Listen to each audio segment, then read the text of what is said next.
नमस्कार, आप देखना शुरू कर चुके हैं अनोखी आवाज और मैं हूं आपके साथ अनुष्का।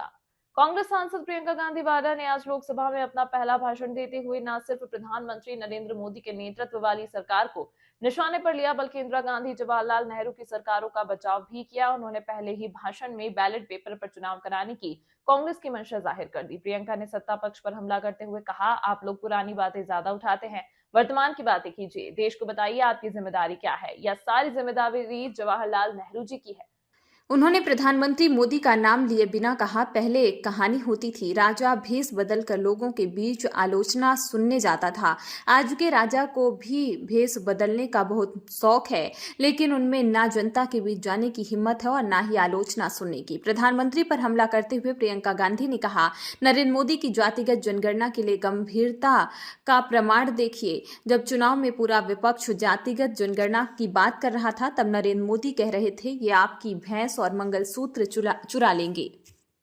एक कहानी होती थी अध्यक्ष महोदय, शायद बचपन में आपने भी सुनी होगी। राजा भेष बदलकर बाजार में आलोचना सुनने जाता था। ये सुनने जाता था कि प्रजा मेरे बारे में क्या कह रही है, मैं सही रास्ते पे चल रहा हूं कि नहीं।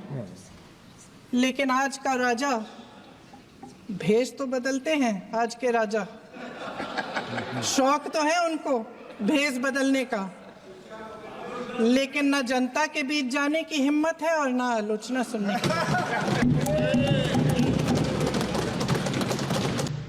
संविधान में सामाजिक, आर्थिक और राजनीतिक न्याय का वादा है।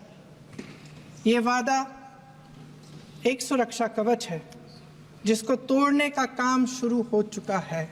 लैटरल एंट्री और निजीकरण के जरिए ये सरकार आरक्षण को कमजोर करने का काम कर रही है। अगर लोकसभा में ये नतीजे नहीं आए होते तो ये संविधान बदलने का काम भी शुरू कर लेते।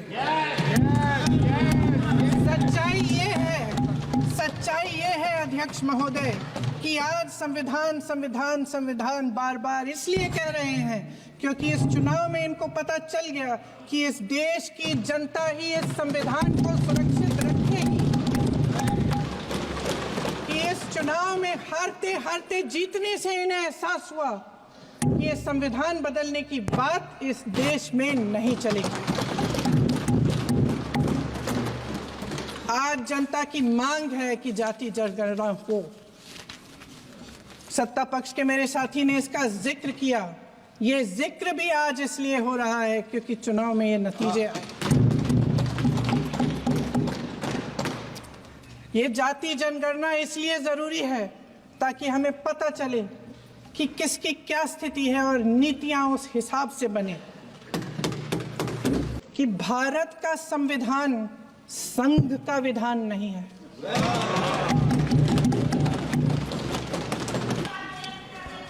आज संसद में बैठे हुए सत्ता पक्ष के मेरे साथी ज्यादा से ज्यादा अतीत की बातें करते हैं। 1900 किस में क्या हुआ, कब हुआ, नेहरू जी ने क्या किया। अरे वर्तमान की बात करिए, देश को बताइए आप क्या कर रहे हैं, आपकी जिम्मेदारी क्या है। कि सारी जिम्मेदारी जवाहरलाल नेहरू की है। इनकी गंभीरता का प्रमाण ये है कि जब चुनाव में पूरे विपक्ष ने जोरदार आवाज उठाई कि ये जाति जनगणना होनी चाहिए, तो इनका जवाब देखिए। इनका जवाब, भैंस चुरा लेंगे, मंगलसूत्र चुरा लेंगे, इनका ये जवाब था। ये गंभीरता है इनकी जाति जनगणना पर। इस खबर में फिलहाल इतना ही। अन्य खबरों के लिए देखते रहिए अनोखी आवाज।